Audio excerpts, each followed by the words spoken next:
Terkait kondisi jenazah, saya lanjutkan. Saya melihat sendiri mata sebelah kiri ini seperti ada bekas peluru tembus ke belakang. Kemudian ketika dimandikan, kondisinya hampir semua tubuh badan ini ada bekas lubang peluru tembus ke belakang. Komisi 3 DPR menggelar rapat dengar pendapat umum atau RDPU dengan keluarga 6 Laskar Front Pembela Islam yang tewas di Tol Jakarta Cikampek. Dalam rapat tersebut, keluarga korban bercerita tentang kondisi jenazah almarhum saat dimandikan.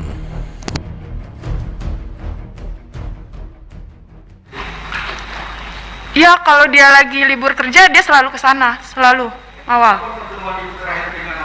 Saya hari Kamis, dia izin hari Kamis minggu kemarin. Biasanya hanya 2-3 hari dia berangkat, tapi ini udah lebih nggak pulang. Saya juga dapat informasi itu pas siang hari, tapi masih simpang siur itu. Saya masih belum percaya kalau itu adik saya. Jadi saya masih pas siang hari masih nunggu informasi yang jelas. Sudah.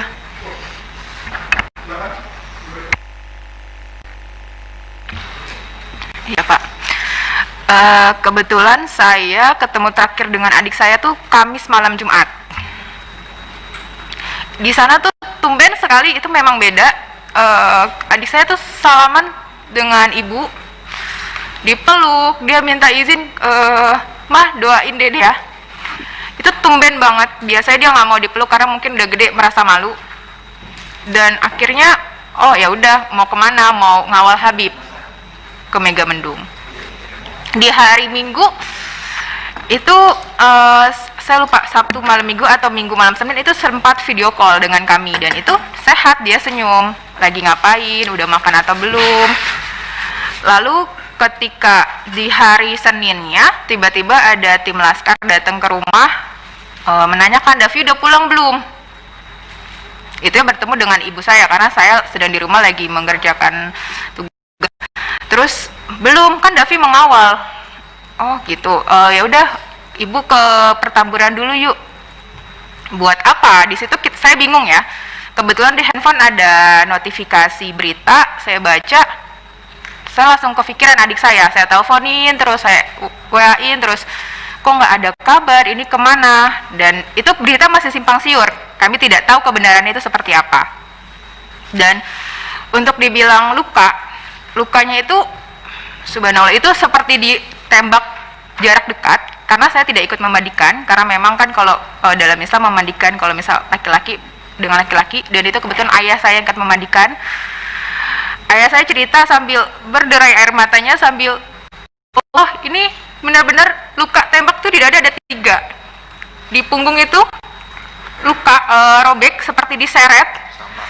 Di jidat ini ada biru seperti dihantam senjata api, yang belakangnya saya kan nggak tahu ya jadi senjata itu seperti apa. Di belakangnya ini biru, tapi alhamdulillahnya muka adik saya itu bersih karena mungkin tidak dipukul di muka, hanya dihantam di badannya 3, di belakangnya itu robek. Sampai dikafankan pun darahnya masih mengucur.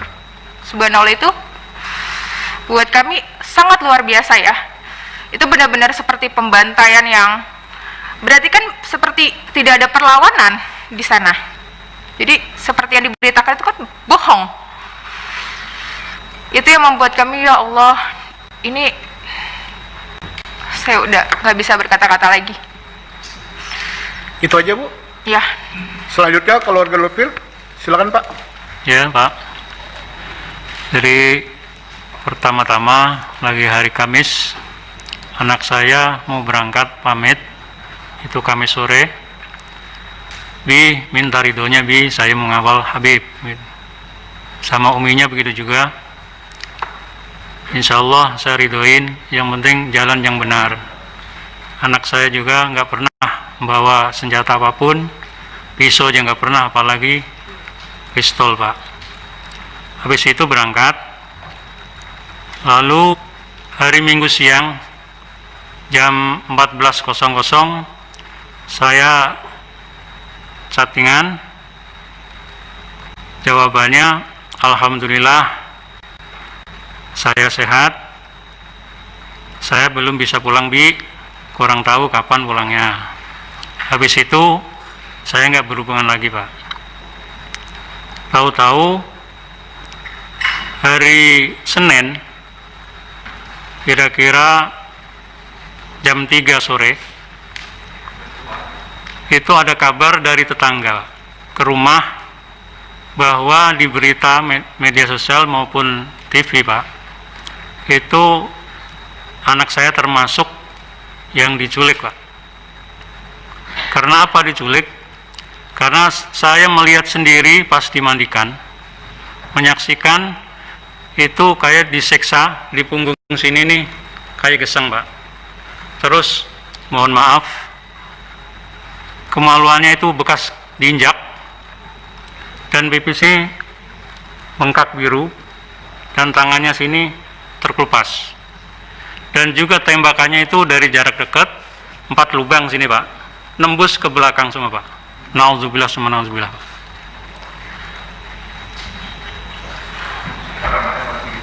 Jadi kulitnya juga yang di belakang sama yang sini itu agak terkelupas, Pak, agak lebar jadinya. Yang saya ketahui itu mandiin Bang si Aziz. Ya nanti. Jadi menjawab pertanyaan tadi itu cukup. Seperti Oke. itu kejadiannya. Selanjutnya kiri saya, siapa yang mau bertanya? Pak Adang atau siapa? Wah, itu sisi kanan saya. Oke. Kalau PKS satu aja, Pak. Ya, kalau Bapak bertanya, Sentoso. Oke, silakan Pak Sentoso. Terima kasih. Assalamualaikum warahmatullahi wabarakatuh. Pimpinan dan anggota Komisi 3 yang saya hormati, Bapak-bapak, keluarga korban tragedi Tol Cikampek. Yang pertama, tentunya saya ingin menyampaikan innalillahi wa inna ilaihi rajiun. Semoga almarhum husnul khotimah dan keluarga yang ditinggalkan diberikan kekuatan dan ketabahan. Bapak Ibu yang saya hormati, tanggal 10 ini bertepatan dengan Hari Hak Asasi Manusia di sedunia, di mana sebelum jatuh pada tanggal 10 ini telah terjadi tragedi di Indonesia yang kita semua tahu sangat menyayat hati, dan semoga kejadian ini tidak berulang lagi. Saya fokus kepada keluarga almarhum ya. Setelah kejadian itu dan almarhum sudah dimakamkan, apakah barang-barang milik almarhum, mungkin termasuk HP-nya atau apa, dikembalikan oleh pihak aparat kepada pihak keluarga? Ini sangat penting, mungkin nanti bisa menjadi pembuktian pada saat proses-proses ini berjalan gitu. Kemudian yang berikutnya, saya ingin menanyakan juga, apakah pihak keluarga atas kejadian ini merasa terancam gitu, atau ada yang mengancam gitu? Karena menurut saya penting juga gitu, karena jangan sampai keluarga bapak ibu sudah menjadi korban, tapi ibu juga terancam, terintimidasi atas musibah ini, sehingga bapak ibu tidak bisa menceritakan, tidak bisa menjelaskan apa-apa yang menjadi korban ya dari pihak keluarga ibu. Saya kira itu pimpinan dari saya, terima kasih. Pertanyaan Saudara Sentoso. Yang pertama, apakah ada barang almarhum baik Reza, Andi, Lufi, ya, Kadafi itu pada saat jenazah diserahkan, itu ada yang diserahkan HP atau yang lain? Itu pertanyaannya. Yang kedua, ya, apakah ada ancaman-ancaman terhadap keluarga korban, ya, agar tidak bersaksi atau tidak ini, tidak menuntut dan macam-macam? Ada nggak itu? Itu kan sok. Oke. Silakan mulai orang tua Pak Lupil, almarhum Lupil. Ya, terima kasih. Sampaikan bahwasanya barang-barangnya itu KTP pun nggak ada. KTP pun nggak ada. Apalagi HP atau tasnya. Biasa itu anak saya bawa tas yang kecil itu buat HP dan lain-lainnya. Jadi KTP pun enggak. Atau pakaian juga enggak. Yang keduanya, tadi ada ancaman dan macam-macam, Pak? Saya cuma curiga. Kecurigaan saya sendiri jadi kayak terancam. Jadi banyak wartawan yang tidak jelas gitu. Atau orang yang tidak jelas mau menanya yang macam-macam gitu. Tapi insya Allah saya berteguh bahwa saya nggak akan menjawab di situ walaupun ada ancaman apapun. Itu terima kasih. Itu saya. Oke, silakan. Yang mewakili almarhum Qaddafi, silakan. Pertanyaannya ada dua, Bu. Ada barang almarhum Qaddafi nggak? Yang kedua, ada ancaman nggak? Silakan. Ya. Ini juga yang akan saya tanyakan sebenarnya pimpinan. Kami keluarga tidak diberikan barang-barang Qaddafi, handphone, tas, dompet itu tidak ada sama sekali. Dan kami juga semalam sempat saya tanyakan, ini apakah memang ada barang-barang yang diberikan? Maksudnya agar kami bisa tahu ya handphonenya, karena di handphone itu juga kan pasti ada foto kami keluarga dan yang lainnya.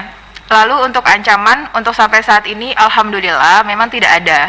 Namun sama seperti yang diinformasikan Bapak Lutfi, kami merasa resah karena ketika ada kemarin pada saat di hari Senin, kami kan sekeluarga di Pertamburan semua, itu banyak orang yang datang bilang dari A, B, C untuk menanyakan, sekedar menanyakan, melihat-lihat di sekitar rumah. Itu sangat meresahkan, apalagi kami satu keluarga itu wanita semua, hanya ayah saya saja laki-laki untuk saat ini. Itu yang saat ini dikeluhkan oleh kami. Gimana kalau misalnya nanti ayah saya nggak ada di rumah, di sana hanya wanita saja, lalu nanti banyak orang yang datang. Ada ancaman nggak, Bu? Kalau ancaman secara langsung tidak ada, tapi hanya ada sekitar melihat, menanyakan seperti itu, pimpinan. Oke, terima kasih, Bu ya. Terima kasih. Silakan keluarga Reza dulu. Silakan, Bu. Apakah ada barang Reza pada saat jenazah, ada atau enggak? Yang kedua, apakah ada ancaman terhadap keluarga Ibu sesudah peristiwa ini? Itu pertanyaan Pak Santoso. Untuk barang Reza nggak ada. Tidak ada yang dipulangkan. Untuk ancaman alhamdulillah belum, hanya saja jangan sampai wartawan yang menanyakan keluarga Reza, simpang siur di bolak-balik melihat rumah, menanyakan sama orang-orang sekitar situ tentang Reza. Karena kita juga resah, sama saya seperti Qaddafi. Saya laki-laki di rumah hanya satu, abang saya. Saya di rumah berempat, perempuan satu balita. Kami hanya merasakan resah. Terima kasih. Terima kasih. Keluarga Andi, silakan Pak. Ya, terima kasih Pak Ketua. Sebetulnya sama Pak, ya, dari teman-teman semua perwakilan, nggak ada satupun barang yang saya terima ya punya almarhum, bahkan itu masih aktif loh Pak. Iya, saya bingung, itu masih aktif loh. Nah itulah, cobalah kalau bisa itu barang-barangnya itu dikembalikan seharusnya Pak ya. Apa saran ya. untuk apa kita? Untuk ancaman saat ini sih enggak, cuman banyak aja yang nanya gitu Pak, sama lah, jadi bikin resah juga gitu. Terima kasih Pak. Terima kasih. Selanjutnya virtual. Siapa yang mau bertanya? Pimpinan Sri, Pak Nurdin. pimpinan satu aja satu. Bentar. Virtual dulu, virtual. Silakan. Apa dulu pimpinan? Ada yang mau bertanya? Saya Taufik, boleh? Pak Taufik. Ya. Oke, silakan Pak Taufik. Baik. Belum selesai. Baik, terima kasih pimpinan atas waktunya. Saya mengucapkan terima kasih atas informasi yang telah diberikan dalam kesempatan pada hari ini. Ya, tentu kita tadi mendengarkan dengan dan pertama-tama saya juga mengucapkan turut berbelasungkawa atas kehilangan anggota keluarga yang dikasihi, dan tentunya Seperti juga dalam kesempatan hari ini, Komisi 3 akan mengumpulkan informasi ya, dari berbagai pihak agar kita semua mendapatkan bahan yang komprehensif untuk kemudian mungkin bisa mengambil langkah-langkah yang sesuai kewenangan yang dimiliki oleh Komisi 3. Nah, seperti yang saya ketahui saat ini, Komnas HAM telah membentuk tim, kemudian Propam Mabes Polri pun juga sedang melakukan pemeriksaan.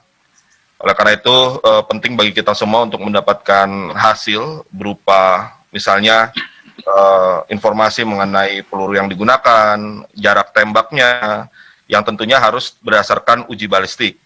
Kemudian kondisi jenazah yang kita harus ketahui dengan hasil dari otopsi, ya, yang gunanya mungkin kita bisa melihat arah tembakannya seperti apa, jaraknya seberapa jauh, dan analisis terhadap kondisi penembakannya yang terjadi itu gambarannya seperti apa, tentu didasarkan pada... Sebentar Pak Taufik, rapat kita Pak nanti Pak. Ya, oke. Itu rapat komisi Pak, tidak perlu disampaikan, ini kita mengelaborasi kira-kira apa yang berkaitan dengan almarhum tersebut. Baik. Menguliahi keluarga yang lagi juga karena musibah. Langsung saja Pak. Pimpinan. Jadi karena itu titik tekan saya adalah pada soal informasi. Nah, pertanyaan saya adalah apakah dari keluarga korban sudah ada penjelasan khusus yang diberikan oleh kepolisian? Mungkin ada perwakilan dari kepolisian yang datang kepada keluarga korban untuk menerangkan beberapa hal secara langsung, atau kalaupun belum ada, mungkin karena kondisinya masih tegang seperti ini atau masih terlalu dekat waktunya, saya juga menyarankan pada keluarga korban, mungkin juga dengan tim pendamping, di sini ada Bang Ahmad Midan dan kawan-kawan ya, untuk bisa membuka komunikasi juga dengan Propam Mabes Polri ya, untuk menanyakan hal-hal yang tadi sempat ditanyakan, bagaimana dengan barang-barang yang ada dimiliki oleh korban, kemudian apa saja tindak lanjut nanti dari Propam. Menurut saya komunikasi seperti ini pun juga tidak ada salahnya untuk dibuka antara keluarga korban dengan pihak Propam Mabes Polri. Demikian pimpinan, terima kasih. Terima kasih Pak Taufik. Ada Taufik ya yang berkaitan dengan korban. Sudah ada penjelasan nggak secara detail terhadap Reza, ya, terhadap Andi, terhadap Profil, ya, terhadap Kedapi, atau cuma jenazah saja yang diserahkan tanpa ada lampiran keterangan? Itu yang disampaikan sama Pak Taufik. Ada nggak? Ibu, ada nggak? Tidak ada sama sekali. Oke, Pak Andi? Tidak ada ya Pak ya? Oke. Selanjutnya sayap kanan. Habib, ringkas padat pada tujuan ya. Silakan. Ya, terima kasih. Mungkin pertama saya perlu secara khusus menyampaikan duka cita yang mendalam, innalillahi wa inna ilaihi rajiun. Turut berduka atas wafatnya para korban. Kami di sini nanti berupaya semaksimal mungkin menampung informasi apapun dari keluarga supaya kasus ini bisa hukum bisa benar-benar ditegakkan. Yang kedua, saya mungkin membaca di media bahwa saudara pengacara ini, kuasa hukum, melihat kondisi langsung dan ikut memandikan jenazah. Mungkin bisa diceritakan ke sini. Terima kasih. Silakan. Ada mekanisme pimpinan di sini. Pimpinan. Ya. Ada mekanisme itu nanti dari semua, nanti ada lawyer ya kan saya minta ngomong ya. Oke. Ada tambahan Pak Habib? Cukup. Selanjutnya Habib Abu Bakar, ringkas padat pada tujuan. Ya, panjang dikit bolehlah karena kasusnya besar. Jangan panjang-panjang Pak. Bismillahirrahmanirrahim. Assalamualaikum warahmatullahi wabarakatuh. Iza asabatkum musibah qalu inna lillahi wa inna ilaihi raji'un. Pak Ketua, para keluarga korban yang saya hormati, hari ini kami Komisi 3 menerima aduan ya keluarga korban Dan saya terus terang aja sampaikan rasa bela sungkawa yang dalam atas wafatnya putra-putra Bapak dan ibu-ibu sekalian. Rasa perasaan Bapak ada juga di perasaan hati kami semua sebagai warga. Terus terang sampai saat ini Ketua, rasanya seharusnya tidak perlu terjadi peristiwa seperti ini Ketua. Ya. Apa memang harus berujung dengan hilangnya nyawa 6 orang? Tentunya ini harga yang sangat mahal. Padahal selama ini Kapolri selalu menyampaikan bahwa Polri menganut asas halus populi suprema leg esto. Maaf Pak Habib, ini keluarga korban nggak usah dijelaskan ini. Iya sudah, saya sampaikan aja Ketua. Itu atau nanti pada keselamatan rakyat adalah hukum tertinggi. Saya juga menyampaikan terima kasih pada bapak-bapak dan ibu-ibu sekalian atas kehadirannya di Komisi 3 ini. Kehadiran bapak-bapak dan ibu-ibu sekalian ini menunjukkan ya 3 hal. Pertama, di tengah kesedihan yang sangat mendalam, bapak-bapak ibu-ibu sekalian tidak gelap mata, tidak main hakim sendiri. Kedua, bapak-bapak dan ibu juga menghormati dan menggunakan jalur yuridis yang ada. Ya, salah satunya mengadu ke Komisi 3 ini, dan itu konstitusional, diatur dalam undang-undang. Ketiga, ini menunjukkan kepercayaan bapak-bapak dan ibu-ibu kepada kami di Komisi 3.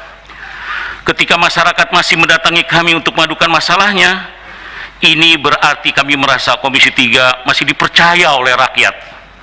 Karenanya kami tidak akan menyia-nyiakan kepercayaan ini Ketua. Insya Allah apa yang disampaikan nanti akan diteruskan sesuai dengan mekanisme dan prosedur yang berlaku. Jika kemarin menguat banyak sekali tuntutan dari ormas, tokoh masyarakat, anggota DPR dan lain yang sebagainya yang meminta dibuat tim gabungan pencari fakta, nanti kami coba musyawarahkan dengan para anggota bagaimana mekanisme dan bagaimana aturannya. Oleh karena itu pada keluarga saya mohon sabar ya untuk kami berkoordinasi dan bekerja, dan Komisi 3 membidangi hukum HAM ini dan keamanan insya Allah akan bekerja secara maksimal. Selanjutnya pertanyaan saya dengar juga seperti yang Habib tadi menceritakan, pengacara Yanwar Aziz Yanwar ya. Oke Pak Habib, substansi aja Pak. Langsung saja, tolong ceritakannya dengan detail setelah kalian memandikan, yang kelihatan benar tuh apa dan apa, jelaskan apa adanya dan kira-kira kesimpulan Anda itu bagaimana. Terus selanjutnya kepada keluarga setelah kejadian, apa yang didengar dari pihak Polri kepada keluarga masing-masing. Wallahu a'lam bishawab. Terima kasih Ketua. Assalamualaikum warahmatullahi wabarakatuh. Oke, pertanyaan Habib mirip dengan pertanyaan Pak Santoso. Ya. Nanti lawyer akan menjelaskan semua. Di akhir ya Pak ya. Oke. Golkar.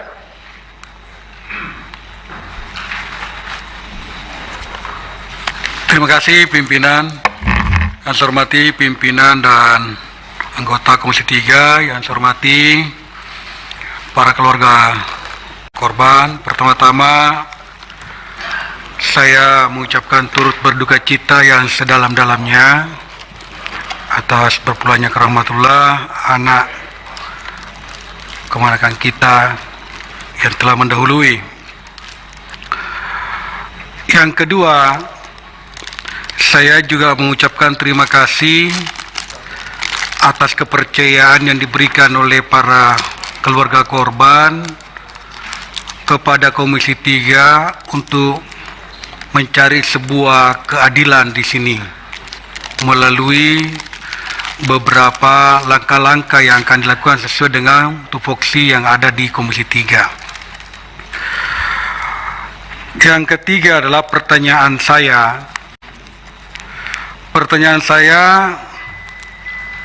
Apakah di antara keluarga yang hadir atau pengacara yang hadir pada hari ini, adakah yang ikut dalam rombongan sehingga bisa menceritakan kepada kami secara langsung? Itu yang pertama pertanyaan saya. Adakah yang hadir di sini? Yang hadir ya, yang hadir, supaya bisa menceritakan peristiwa kejadian yang sebenarnya pada saat kejadian. Itu pertanyaan saya. Yang kedua pertanyaan saya adalah, kalau memang tidak kakaknya, saudaranya yang tidak menyaksikan langsung, sudah pernahkah ada komunikasi kepada yang hadir langsung di TKP, yang menyaksikan, yang mendengarkan kejadian itu? Apakah sudah mendengarkan langsung dari yang ada di TKP pada saat itu, supaya kita bisa mendapatkan kira-kira penjelasan yang benar-benar faktual? Itu yang harapan kita. Saya kira hanya 2 pertanyaan saya, Pak Ketua. Terima kasih. Assalamualaikum warahmatullahi wabarakatuh. Terima kasih. Silakan dari keluarga Lupil dulu. Pertanyaan Pak Supriyansa dari Golkar. Iya, terima kasih Pak Ketua. Jadi belum ada sama sekali. Jadi semuanya itu memang belum. Saya nggak bisa tidak berhubungan sama orang yang menyaksikan. Saya tidak berhubungan karena mungkin masalah medsos saya kurang tahu, Pak, gitu. Jadi itu aja, terima kasih. Oke, silakan Bu.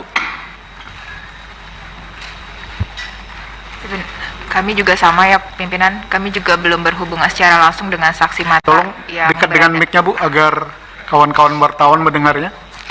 Kami juga sama, kami belum berhubungan secara langsung dengan saksi mata. Itu, makasih. Oke, silakan Pak.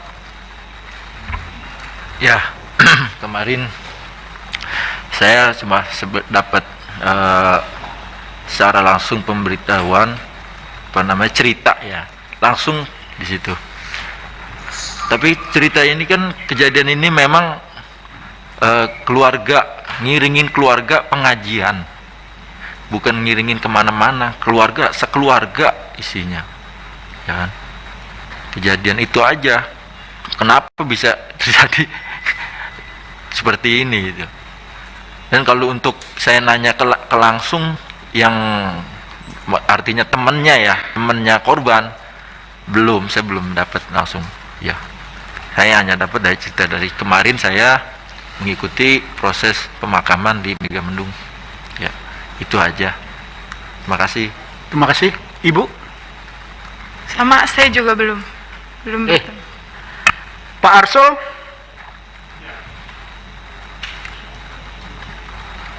Terima kasih pimpinan atas kesempatan yang diberikan. Bapak Ibu, para keluarga korban yang kami hormati, pertama-tama kami juga ingin menyampaikan rasa duka cita yang mendalam atas wafatnya para laskar atau pengawal di FPI ini. Tentu ini sebuah peristiwa yang luar biasa karena menyangkut 6 nyawa. Pada kesempatan ini, kalau diperkenankan pimpinan, saya mohon nanti dibantu. Saya sudah membaca apa yang disampaikan oleh teman-teman tim pendamping, tetapi saya kira perlu lebih komprehensif lagi, terutama yang terkait dengan lokus-lokus delikti ya. Di sini ada disebutkan dari kawasan di Bogor kemudian ke tol Jakarta Cikampek, itu belum menggambarkan satu detail saya kira yang diperlukan. Kenapa itu perlu? Sehingga kalau kami nanti dalam menjalankan fungsi-fungsi pengawasan terhadap mitra ini juga mempunyai informasi yang lebih komprehensif, sehingga bisa kami bandingkan antara yang disampaikan oleh teman-teman tim hukum ini dengan katakanlah yang nanti akan dijelaskan oleh pihak kepolisian. Saya kira itu saja Pak Desmond, terima kasih kalau diizinkan untuk mendapatkan penjelasan yang lebih komprehensif tentang peristiwa itu, karena misalnya di media disebut-sebut di kilometer 50 dan segala macam, itu kan bangsa di daerah sekitar antara Kerawang Barat dan Kerawang Timur kan kira-kira itu. Terima kasih. Terima kasih. Saya cuma ingatkan Pak Arsul, lawyer ini kan lawyer keluarga korban. Lawyer keluarga korban. Jadi pertanyaan Pak Arsul itu kita harus bertanya kepada juru bicara EPE, ya, Pak Munarman, ya, itu lebih tepat, ya, bicara kronologisnya, ya. Jadi nanti mungkin ya lawyer ngomong apapun nih boleh nanti ya terakhir ya ada 3 pertanyaan dari 2 Habib, ya, 1 Pak Arsul yang nanti dijawab ringan Pak. Selanjutnya Atria Dahlan. Silakan Pak Darya. Terima kasih Ketua, pimpinan Komisi 3 yang saya hormati, anggota Komisi 3 yang saya hormati, para keluarga korban, keluarga kami yang saya hormati, yang saya banggakan. Pertama-tama, selamat datang di gedung DPR ini, rumahnya rakyat, rumah semuanya termasuk juga rumahnya FPI. Terima kasih sudah percaya sama kami, sama DPR. Tadi juga sudah memberikan info, begitu lugas, sepertinya kita ini memang tidak bersekat.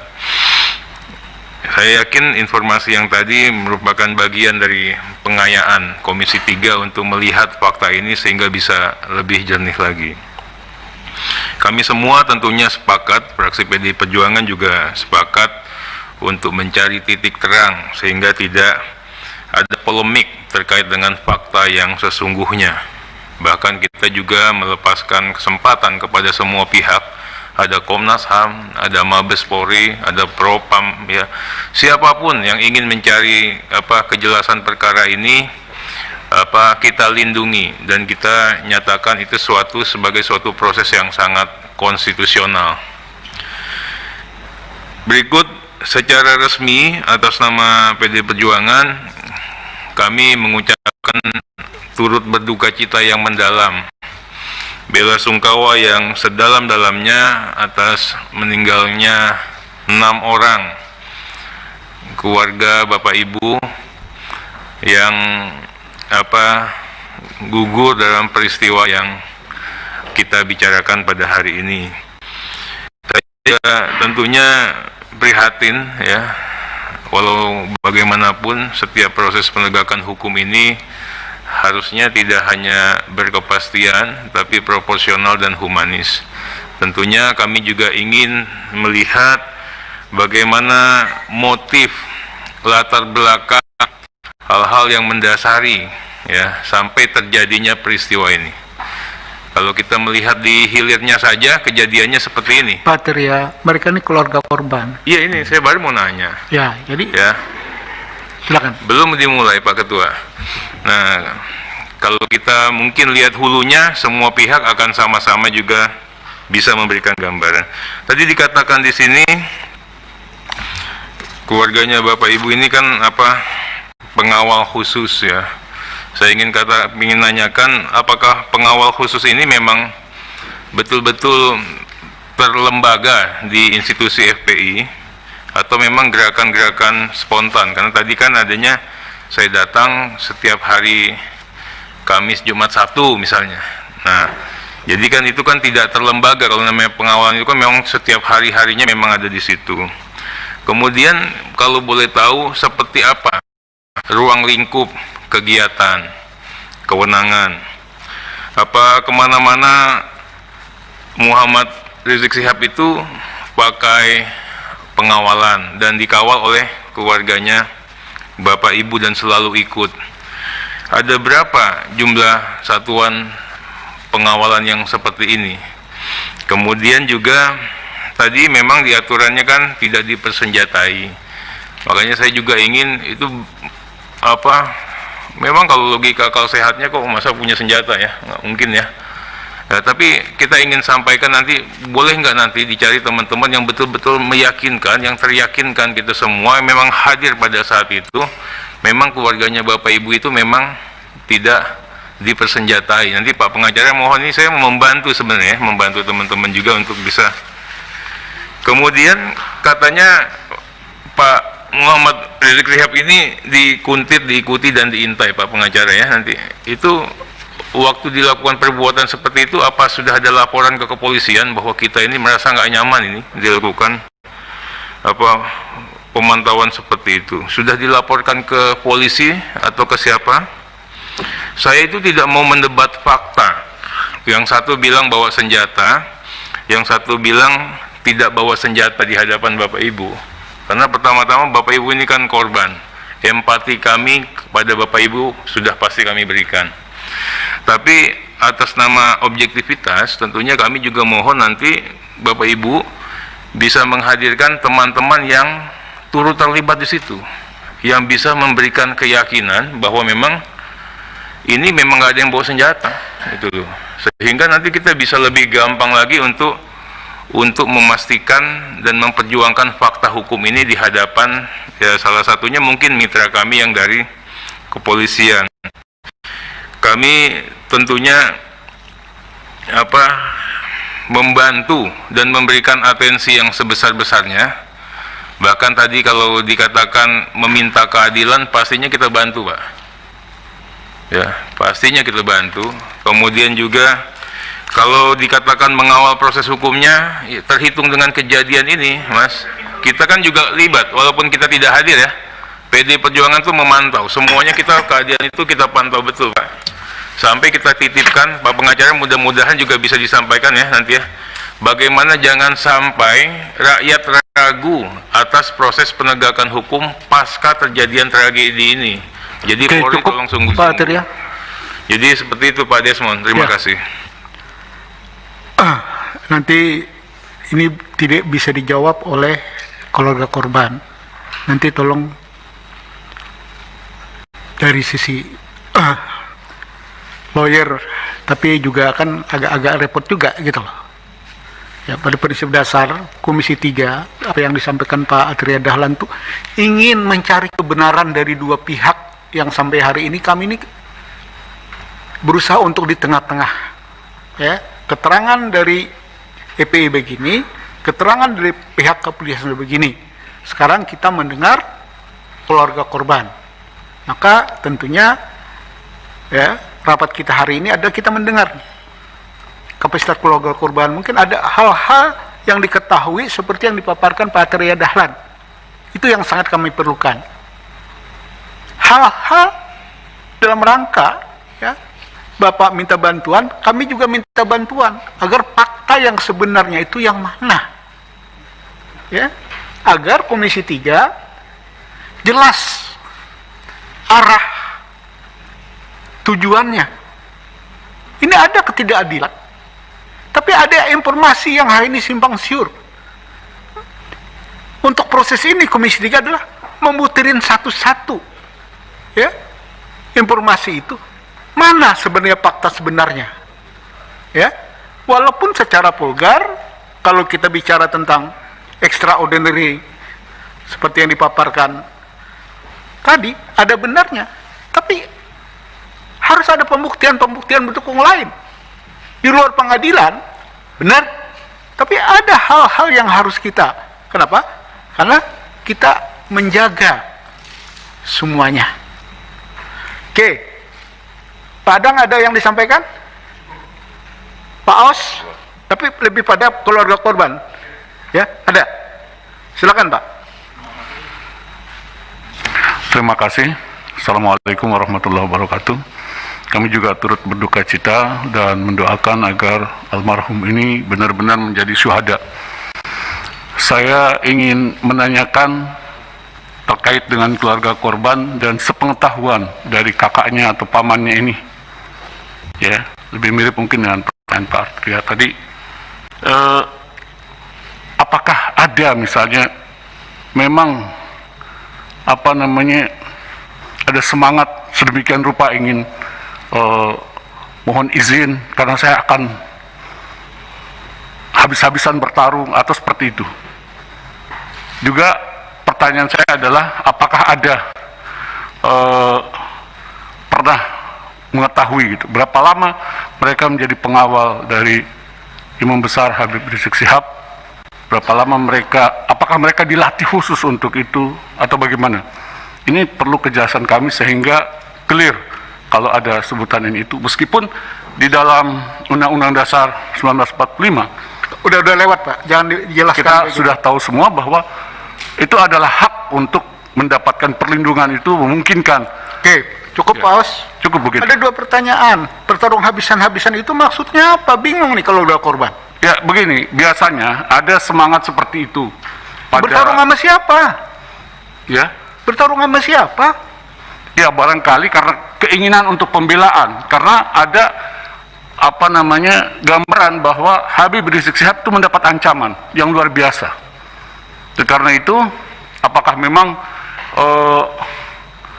hal itu sudah menjadi program tertentu gitu untuk habis-habisan di dalam hal ini? Saya ingin mengetahui. Oke, bahasa yang paling mungkin paling ada sederhana bahasa lah. lebih Jangan tepat. jangan Pak Komisi Ketua, 3 silakan. bahasanya itu sudah tidak netral. Ya Pak Aus ya. Ya ini bukan komisi lucu-lucuan sama komisi lain. Ya. Bahasanya itu jangan bicara mengungkit yang sesuatu yang belum jelas. Saya tegur ini sebagai pimpinan. Ya, mau bentrok kapan bentroknya? Ya. Yang harus didengar apa yang dijelaskan oleh keluarga korban. Itu ada persiapan perang nggak ada kan Bu? Ya lo nggak ada kok ada pertanyaan ini. Itu yang cocok pertanyaannya, ya ada nggak ya pelatihan khusus untuk melakukan pengawal? Nah itu agak relevan. Silakan, ada nggak pelatihan khusus itu? Yang Ibu ketahuin, kalau nggak tahu nggak usah dijawab Ibu-ibu. Ya, permisi Bapak Ketua, terima Silakan. kasih. Saya hanya klarifikasi ya, karena begini. Tadi saya sudah terangkan bahwasannya ini rombongan imam untuk mengaji keluarga. Ya. Datang di perjalanan jam 10 itu untuk rombongan keluarga diiringin dua mobil laskar depan, 2 di belakang. Dan seperti itu. Ya, mungkin udah pada tahu. Jadi ini bukannya perang. Bukannya perang. Ya, kalau perang mah semua bawa senjata, Pak. Ya. Gitu. Yang kedua tadi untuk mengetahui laskar pasukan khusus ya, saya kan itu nggak ke situ ya, nggak tahu ya. Nggak tahu apakah khusus apa. Mungkin khusus itu maksudnya khusus pada saat itu yang ditugaskan oleh imam. Gitu. Ya. Gitu, Pak. Dan masalah pistol ya. Sekarang begini Pak logikanya. Pistol kayaknya udah tahu harganya berapa pistol mungkin ya. Laskar ini, pejuang-pejuang Islam ini sukarela Pak, dengan hati nurani. Mau beli baju aja pakai nyicil. Maaf aja Pak ya. Sekarang gimana bisa ada punya senjata seperti itu? Iya. Pak, seperti itu. Saya juga Terima kasih. Gini loh Pak, kalau ini laskar kan tentara. Jadi bingung juga saya. Laskar ini tentara untuk perang juga, perang sama siapa? Ini loh, saya juga jadi bingung. Gitu loh. Kalau ini laskar, ini kan perang, juga nggak benar ini. Ya, saya sebagai pimpinan Komisi 3 melihat hal-hal kayak gini jadi kayak negara ini dalam keadaan perang semua. Jadi kalau udah laskar-laskaran ini sama saja. Zaman kita laskar pra-revolusi, kakek saya juga komandan laskar. Untuk ini, tapi tujuannya kemerdekaan. Nah, laskar sekarang tujuannya apa? Mau mendirikan negara Islam. Itu melawan konstitusi. Hal kayak gini menurut saya, ya, harus hati-hati, ya. Jangan sampai Indonesia yang sudah damai di tengah problemnya yang sangat banyak, kok berantuk sama kita? Memang kita mau bubarkan negara ini? Kan tidak. Yang saya pahami, Habib tidak mau bubarkan agama kan? Gitu loh. Jadi kita hati-hati ya sebagai anak bangsa. Jangan diantara kita kesannya mau perang-perangan. Ya kalau perang-perangan, ya kita-kita juga yang jadi lucu. Agak keluar konteks saya, karena ini bicara tentang berbangsa. Masa kita rusak yang udah kita bangun karena kepentingan-kepentingan politik? Kan lucu, Pak. Sudah saatnya kita cooling down, untuk menghadapi persoalan COVID yang kapan selesainya tidak jelas. Bangsa ini untuk bertahan aja udah bagus gitu loh. Oke, ada yang mau disampaikan yang berkaitan dengan pertanyaan ini? Ketua, izin Ketua. Silakan. Dimyati Ketua. Saya turut berduka cita kepada ibu bapak sekalian yang kepada keluarga almarhum syuhada. Saya hanya menanyakan, ini kan ada aspirasi. Ada nggak dokumen tambahan? Mungkin teman-teman udah ada yang nanyakan mungkin ya. Ada nggak dokumen tambahan foto atau video terkait jenazah itu? Demikian, makasih Ketua. Terima kasih Pak Dimyati. Yang mana mungkin mereka keluarga korban yang tidak terlibat apa-apa, mereka ini menyampaikan tentang problem keluarga mereka, keluh kesah mereka, minta keadilan atas peristiwa ini yang saya tangkap. Betul nggak Bapak Ibu-Ibu? Gitu loh. Dokumen apa? Mereka ini bukan lawyer, bukan bagian dari katanya mandi yang dibilang tadi. Anak-anak mereka, saudara mereka adalah dapat giliran tugas untuk mengawal Habib dalam proses pengajian. Kan Bapak begitu bilangnya. Ketua, izin Ketua. Kan memandikan tadi tahu lah lukanya. Oh itu nanti lawyer Pak. Ada fotonya nggak itu? Makasih Ketua. Itu lawyer Pak. Nanti kita kasih ruang. Karena salah satu lawyer ada memandikan, ceritakan itu aja nanti Pak ya. Oke. Ada Romo yang berkaitan yang ditanya keluarga korban? Ada yang lain? Kalau tidak ada, terakhir pimpinan. Terima kasih pimpinan.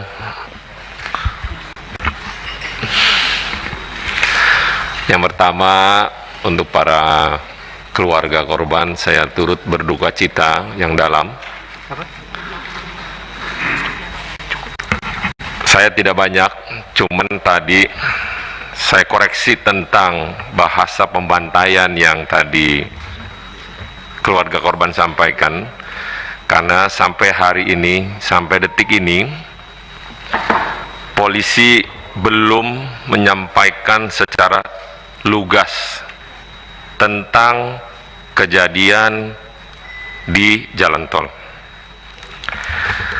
Bapak Ibu perlu bersedih benar bila mana pun terjadi dengan keluarga saya demikian. Tapi karena ini adalah negara hukum, maka kita ikuti proses hukum yang dilakukan oleh kepolisian. Bapak datang ke Komisi 3 memberikan aspirasi luar biasa, kami bangga. Tapi kami belum bisa memberikan keputusan apapun. Tapi kita akan memberikan keputusan setelah polisi memberikan lembaran transparansi apa yang telah dilakukan pada malam penembakan tersebut. Pertanyaan saya, Bapak Ibu, keluarga korban, yang saya dengar ada 10 orang pendamping Muhammad Rizik Syihab yang katanya yang 4 orang kabur, katanya mengamankan Muhammad Rizik Syihab. Pertanyaan saya, mungkin ini bisa dijawab oleh keluarga korban atau dari lawyer, kemanakah Rizik Syihab berada? Itu pertama. Yang kedua, 4 orang yang kabur tersebut, apakah Bapak Ibu kenal? Dan pernah gak komunikasi dengan keluarga atau memang Bapak Ibu kenal juga? Kita nggak mau negara ini porak-poranda pecah belah atas informasi yang belum tepat untuk disampaikan.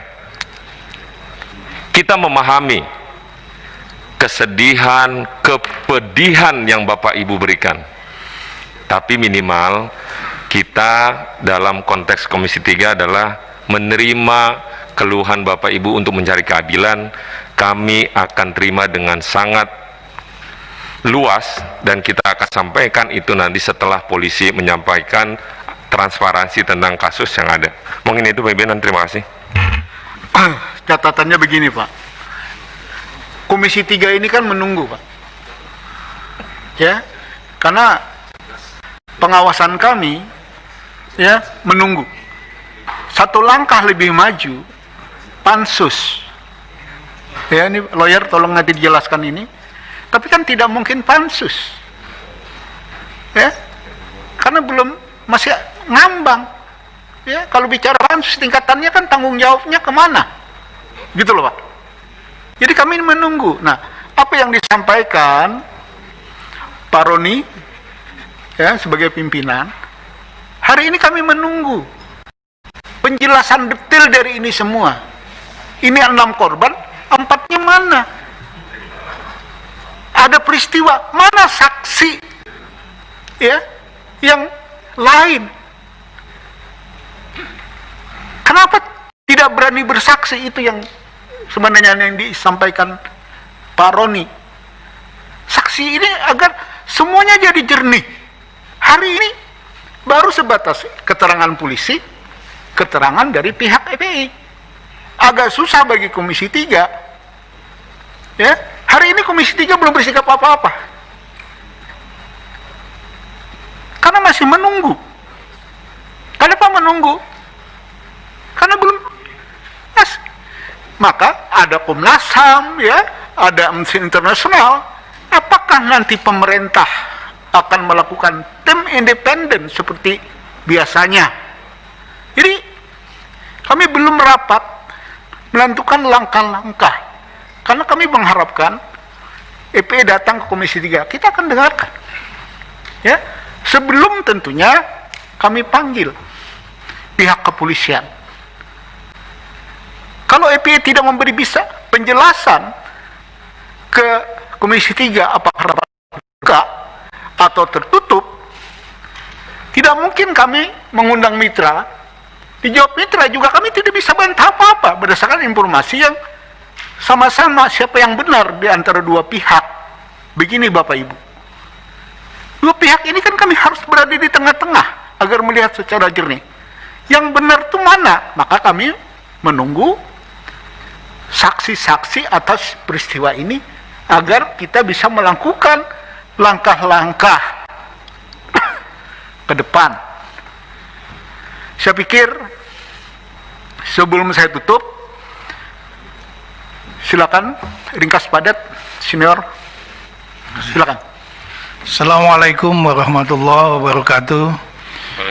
Pimpinan sidang yang kami hormati, seluruh anggota Komisi 3, kami mengucapkan terima kasih yang sebesar-besarnya pada kesempatan ini telah diterima dengan baik, dan kami sangat berharap bahwa Komisi 3 sesuai dengan mekanismenya. Harapan kami tentu, karena ini kasus yang cukup besar, bahkan karena kita bicara negara kita negara hukum, maka apa yang terjadi pada saat ini adalah bagian lain terasa mencederai institusi penegak hukum terdepan, polisi. Oleh karena itu, kita harus mencari fakta dan bukti yang transparan, imparsial dan objektif terhadap kasus ini. Oleh karenanya, melalui Komisi 3 kami menghimbau untuk dapat mendorong agar dibentuk tim pencari fakta. Ini kami usulkan, baik mekanismenya bagaimana, mungkin pimpinan lebih banyak tahu, yang ini adalah rumah tangga pimpinan sendiri, atau juga dibentuk panja ya untuk kasus ini. Menarik tentang fakta yang harus terungkap. Tadi kan ada satu pertanyaan yang berkaitan dengan handphone, dan saat ini handphone itu begitu berarti terhadap merekam kejadian-kejadian. Oleh karena itu, menurut hemat kami, karena dari keluarga tadi belum ada yang mendapat pengembalian, dari tim penasihat hukum juga tidak dapatkan itu. Oleh karena itu harus diamankan. Jadi untuk berbicara imparsial, netralitas, objektivitas, tentu tidak karena ini kan yang disoroti adalah institusi kepolisian. Tidak tentu saja barang-barang yang berkaitan dengan pembuktian itu harus di luar institusi yang bermasalah tentu. Temat kami itu bagian terpenting yang harus digarisbawahi. Yang kedua, harapan kami karena kami tahu bahwa Komisi 3 dalam waktu dekat ini akan reses yang cukup panjang, hampir 1 bulan. Ya, oleh karenanya kami juga meminta untuk ada pemantauan yang serius. Ya, apakah nanti Komisi 3 melalui pimpinannya atau Pak Desmond sebagai pimpinan sidang pada hari ini, bagaimana mengusulkan supaya Komisi 3 juga melakukan pemantauan secara aktif. Kaitan dengan beberapa hal yang cukup penting atas kejadian ini adalah para saksi. Saksi-saksi yang tadi ada katanya 4 orang yang masih belum diketahui. Nah, kebetulan salah satu tim kita juga adalah dari EPI. Sedianya kami meminta Sekjen sudah siap hadir sebetulnya pada hari ini. Saya konfirmasi ke beliau, tapi mendadak saya nggak ngerti karena ini ada aturan COVID begitu loh ya. Kemudian kami belum dapat penjelasan, beliau tidak berhalangan hadir saat ini.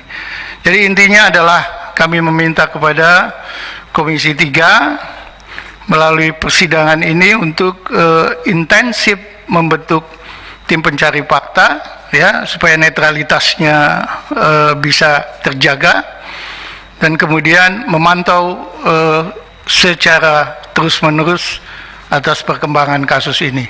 Selanjutnya mungkin yang agak detail tadi ada beberapa hal yang juga ditanyakan para anggota Komisi 3. Mungkin Pak Aziz ini kebetulan juga di dalam struktur FPI beliau juga masuk ya, wakil sekretaris, barangkali bisa dimintai sesuai dengan apa yang beliau miliki. Demikian dilanjutkan oleh Pak Aziz. Wabillahi taufiq wal hidayah. Assalamualaikum warahmatullahi wabarakatuh. Oke, Pak Aris, ringkas padat Pak, bicara tentang Anda katanya ikut memandikan mayat itu aja, ya. Karena tadi juga Pak Ahmad Mijan bilang bahwa berharap Komisi 3 reses pun masih terima pengaduan kan? Itu sudah kita rencanakan Pak, ya.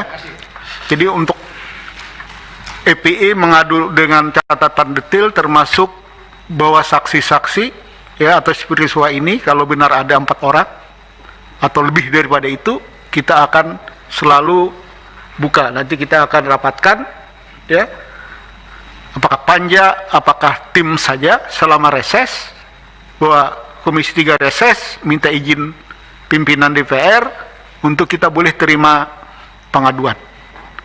Silakan. Terima kasih pimpinan. Mohon izin saya sedikit tanggapi satu-satu, tapi singkat saja. Yang pertama, lokusnya itu dari Perumahan The Nature Mutiara Sentul ke arah Kerawang. Tadi dari Bapak anggota Dewan ada pertanyaan demikian. Kemudian selanjutnya, memang sejak 2 hari itu di lokasi sudah ada yang mengikuti dan memantau kondisi di Perumahan The Nature Mutiara itu, ada mencurigakan. Kemudian selanjutnya mengenai dokumentasi, kita alhamdulillah menyimpan lengkap video, foto dengan akurasi yang sangat baik. Insya Allah jika memang terbuka untuk kita publish dan kita cross check, untuk membuka tabir ini kita siap. Kemudian juga terkait yang kondisi jenazah, saya ada di iring-iringan pertama terkait jenazah pertama atas nama Andi Oktiaman. Saya juga melihat bagaimana itu diproses.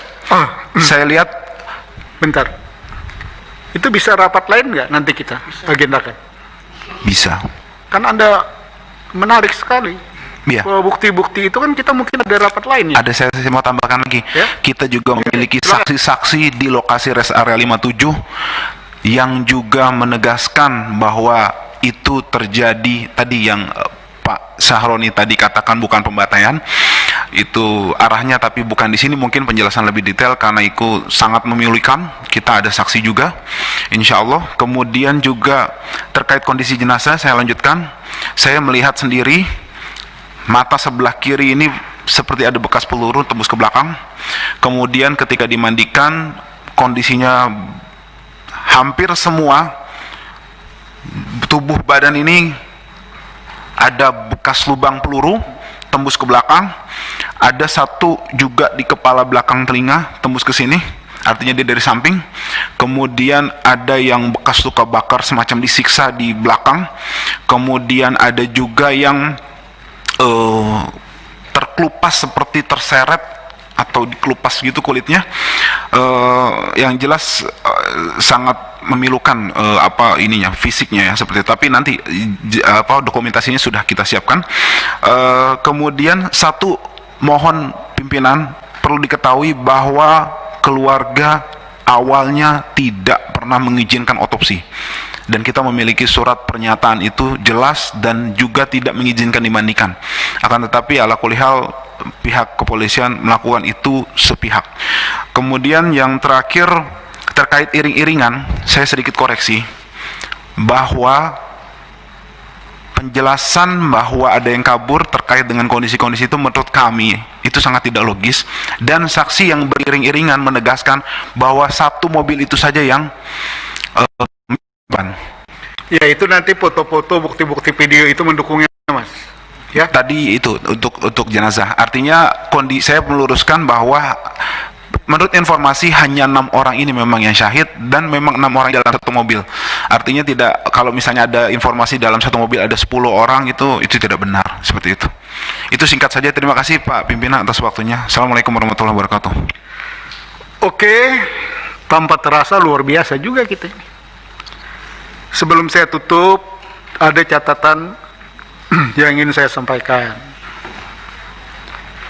Pertemuan hari ini sebenarnya lah agenda mendengarkan keluarga korban, ya. Tapi ada tambahan dari lawyer yang juga anggota EPI yang sangat menarik, ya. Karena apa yang disampaikan itu bukti-bukti yang melengkapi semua peristiwa-peristiwa dari dua sumber informasi yang berbeda. Mana pihak kepolisian, mana pihak EPI, ya. Ini kan bagi kami harus memposisikan diri di mana. Tapi ke depan kami akan berharap sekali, ya, bisa kita agendakan pertemuan untuk lebih detail agar kami bisa mengambil posisi yang benar. Kalau ini kita mau apaan gitu loh, ya? Mau ngapain jadi bingung sebenarnya. Nah, inilah posisi Komisi 3. Reses tidak menghalangi pengaduan, begitu Pak, ya. Itu disepakatin, ya, tinggal kita pelinukan nanti, ya. Begitu, saya pikir rapat hari ini banyak hal kita dapatkan dari keluarga korban, dari lawyer, ya. Tentunya catatan bagi kita Komisi 3 banyak catatan-catatan sebagai pembanding untuk di rapat-rapat Komisi 3 yang akan datang. Cukup sampai sekian pertemuan kita hari ini. Wassalamualaikum warahmatullahi wabarakatuh. Boleh tambahin?